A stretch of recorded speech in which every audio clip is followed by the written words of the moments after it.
안녕하십니까? 3월 2일 월요일 영국리 소리 방송 뉴스데스크의 뉴스거리입니다. 영국도 연일 이어지는 코로나 바이러스 뉴스에 거의 모든 정치 뉴스가 잠수를 타고 있습니다.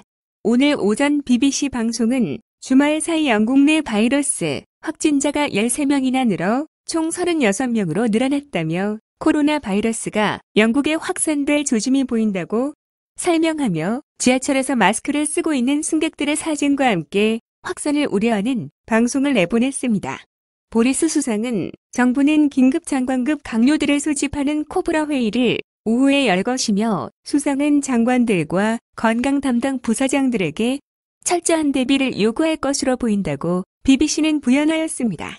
또한 최대 일간지선 신문은 수상과 가졌던 바이러스 관련 인터뷰를 실으면서 수상은 NHS가 잘 대처하고 있다. 정부는 바이러스 종식을 위해 무슨 일이든 마다하지 않을 것이라고 말했다고 보도했습니다. 다음은 FTA 관련 보도입니다. 영국과 미국은 FTA를 위한 회담을 시작하였다고 오늘 BBC 뉴스가 보도하였습니다.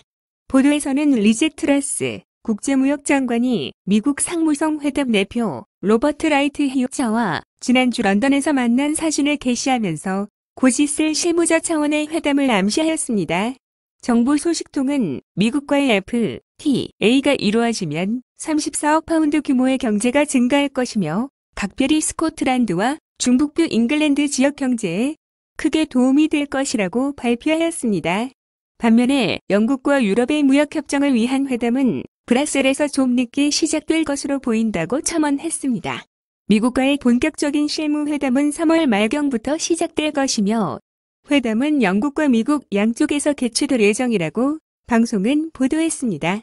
영국 측 협상 최고 책임자는 전 뉴질랜드 무역협정 대표였고 WTA 영국 대사였던 크라우포드 팔코너 씨가 임명되었다고 부연했습니다.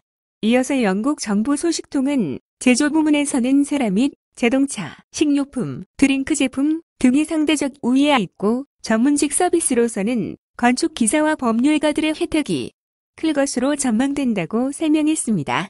스코틀랜드 훈제 연어의 경우는 미국산이 저렴하게 공급될 수 있을 거라며 슈퍼에서 선택이 넓어질 것이라고 부연하였습니다.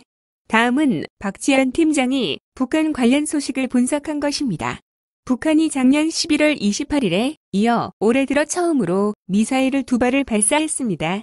95일 만에 발사한 미사일인데요. 이 미사일은 북한 강원도 원산 일대에서 동해상으로 230km 비행한 것으로 알려졌습니다. 북한 노동신문은 초대형 방사포를 전투 적용성 최종 검토를 위한 연발 시험 사격 시험을 김정은이 직접 참관했다고 실시간 보도를 했고 이 지역에서는 작년 10월에도 잠수함 발사 탄도미사일인 북극성 3호를 시험 발사했었습니다. 북한이 미사일을 발사하기 전날 탄도미사일의 궤적을 전문적으로 추적하는 미국 공군의 특수정찰기가 본토로 돌아간 지 열흘 만에 다시 일본에 나타난 것으로 확인이 되었으며 이를 놓고 북한이 미사일 도발을 감행할 예정이 아닌가 하는 관측도 나왔었습니다.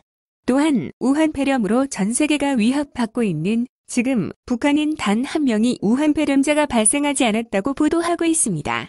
2월 29일 김정은은 정치국 회의를 열어 코로나 바이러스 대책 회의를 했다고 하는데요. 이날 회의에서 부정부패를 저지른 당 간부 양성기를 해임하고 간부들도 해고를 했다고 합니다. 하지만 이것은 형식이고 걷잡을 수 없는 전염병이 북한에 돌고 있으며 심각한 문제로 나서자 책임을 전가하기 위한 해고로 판단이 됩니다. 고난의 행군 시기 김정일이도 식량위기를 농업상 서관위에게 책임을 뒤집어 씌우고 글을 사용했으며 2009년 화폐개혁의 실패로 책임자인 박남기를 총살했던 과거도 있습니다.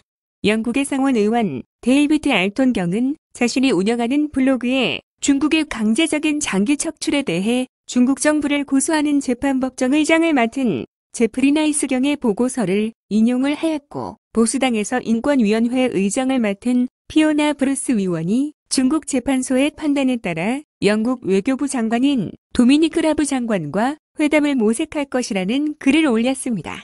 2019년 6월에 발표된 150페이지에 달하는 보고서에 의하면 중국은 장기 수확에 대한 지속적인 잔혹 행위를 하는 국가 운영 프로그램에 대한 충격적인 증거들을 제시했습니다. 제시된 증거들을 줄여서 말씀드리겠습니다. 첫째, 비밀전화 증거로 전 지양제민 대통령이 8륜궁 수련자들로부터 장기 수확 명령을 내렸다는 사실이 밝혀졌습니다. 둘째, 중국의 주요 이식 병원 의사들의 비밀전화로 8륜궁 수감자들로부터 장기를 구할 수 있음을 증언한 사실을 밝혔습니다. 셋째, 중국 정부의 관리자가 자신을 정육점이라고 부르면서 돼지 도살처럼 사람의 장기를 척출해서 팔아버렸다고 보고서는 밝혔습니다. 넷째, 장기 수확을 위해 포로 살해, 치명적인 주사 및 뇌사고로 가장하고 장기를 척출한 부분들도 인용을 했습니다. 다섯째, 재판소는 또한 위구르인들에게 고문의 행위가 가해졌으며 수백만 명이 감금되어 있다고 결론을 내렸습니다. 영국의 인디펜던트 신문은 영국에서 우버 택시 기사를 하는 남성은 자신이 중국에서 의사로 있으면서 어떻게 사람을 죽이고 그의 간과 신장을 척출하였는지에 대해서 충격적인 증언을 하였으며 수천 명의 사람들을 죽여 장기 척출을 하고 있음을 밝혀 충격을 더해주고 있습니다. 시청해주셔서 감사합니다. 좋아요와 구독도 눌러주세요. 감사합니다.